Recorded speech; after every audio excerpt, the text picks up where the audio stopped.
Bulgaria, and I'm here with Mr. Reza Rahman from Captech Inc.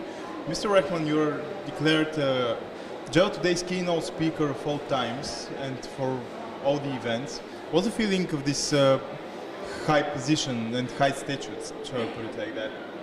You know, it's not about a high position at all. To me, it's an honor and a privilege. I've come to Java2Days for a number of years. I was actually one of the founding speakers for this conference. I believe I delivered the first talk ever in Java2Days.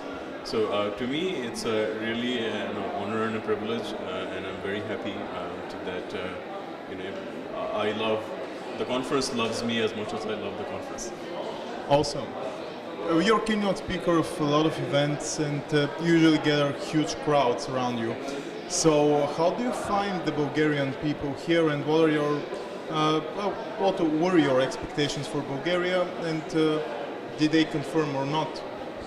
So Bulgarian developers really are amazing, and Bulgarian people are amazing on many levels. I'll tell you a few of the reasons. So one is because you are historically as part of the Silk Road, you have that culture of hospitality. So no matter where I go, it's people are very, very friendly. They care about what you think, and if you're comfortable and you're happy. In general, in terms of engineering, no doubt it's world-class engineering talent here.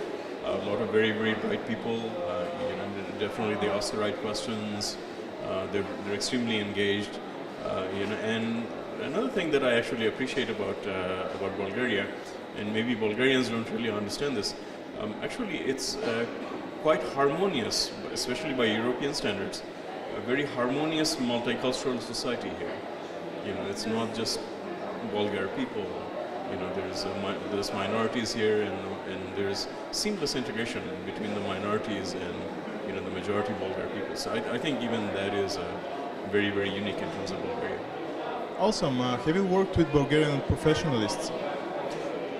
Not in the sense of offshoring, but I do have basically US-based colleagues of Bulgarian origin. So not directly in terms of folks that are in Bulgaria, but yes, folks that have moved from Bulgaria to the US circuit. I see. You're a major part of the Java movement, and you have been working for Oracle. So one of the questions Forbes usually asks, whether directly or not, is that was your recipe for such a career growth and such a career success. And I mean, you're speaking here in Sofia. That's the top destination for tech professionals in Europe. Yes, honestly, my career advice simply is follow your passion, follow your heart. For me, it was never been the goal that, I'm going to be a keynote speaker at X amount of conferences, or I'm going to write Y amount of books, or Z amount of blogs or interviews and whatnot. That's really besides the point. To me, it's about, what do I care about? What do I need to do as a professional? What can I do to contribute back to my profession? And am I doing the right thing, and am I having fun doing it? So I think that really has been the case. All of the stuff that I do, I've sort of organically grown into it. It's not like I said to myself one fine morning, this is what I want to do with life. As far as I know, you have one book, right? So two editions of the same book, yes, that's right. Yeah. But are you working on something new currently, or what are your writing plans, shall we put it like that? It's an interesting question. So as you know, the tech industry is always several steps ahead of other industries. So I don't know what this means, but the reality is that folks in tech read less and less books. What they do is, they follow folks on Twitter. They're more active about following people's blog entries, maybe reading the professional journals. So a book is if you will, if you were to make an analogy, a book is sort of writing an album, right, or recording an album if you're a studio artist.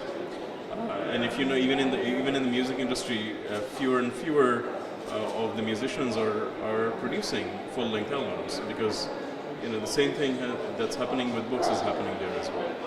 But what's happening instead is that people are recording singles, and you have now hit singles. So I think that's really has been what's happening with me in particular for a number of years. I don't really intend on writing any full-length books anytime soon. What I do already and will continue to do in the future is do micro things like regularly blog. I blog about a couple of times a month more when I can. Do interviews just like we're doing here, and that kind of thing. I think it's a way of getting people's attention in right amount, in the right kind of alert. Yeah, I see.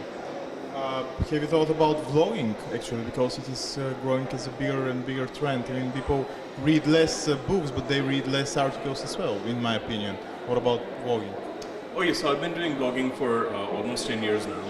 I have a decent blog followership. I would say about 10 or 15,000 month hits I get on my blog. So I do blog about, as I said, I try to blog at least once a month. Preferably 2 or 3 times a month. It just depends on where the ideas are and how busy I am or not. But yeah, I would say, pretty much everybody that's in tech that has something interesting to say, or something to share, or something to contribute, definitely should consider having their own blog and start blogging. You're part of CapTech, as I said already. Besides speaking on such events, blogging, what are your creative ambitions or future plans? That's an interesting question. See, this is a trick question, because the reality is, as I said, follow your passion. So for me, my job is my hobby. So I think it sounds cheesy, but I think if you talk to most folks in the tech industry, few of them will have as many hobbies as people in other professions, because they love what they do, right? So for us, it's both a hobby and a profession. So to answer your question, yes, I do have some interest, but the reality is most of my time is actually spent is contributing to the community in whatever way that I can. Has your hobby ever led you to some, shall we put it like troublesome opportunities or things like that? Absolutely. So honestly, that's again, to me, why did I start speaking? I started speaking because I was passionate about a particular topic, and I wanted to share what I had to say and what I had in mind in speaking venues. And that's how I wound up working for Oracle as the Java evangelist.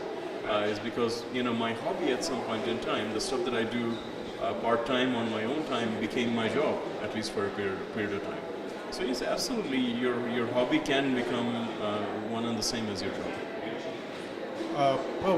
We already covered the topic of books, but if you can go back to it, how did you decide to write a book, actually?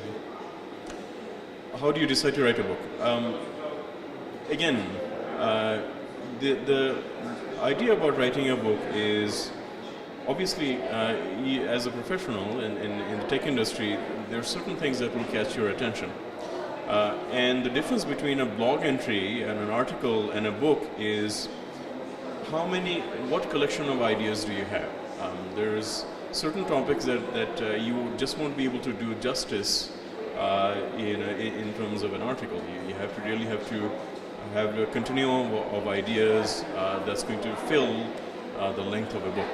And interestingly, I talk to some of my friends now, and one theme that comes up again and again is sometimes you just write enough blog entries and you figure out, hey, all of these are one cohesive idea, and I could just rewrite and republish the ideas that I wrote about in my blog as a book. Okay, well, that was for me. Thank you very much for your time, and I hope you enjoy your time in Sofia. Absolutely, I always do, and thank you very much for your time.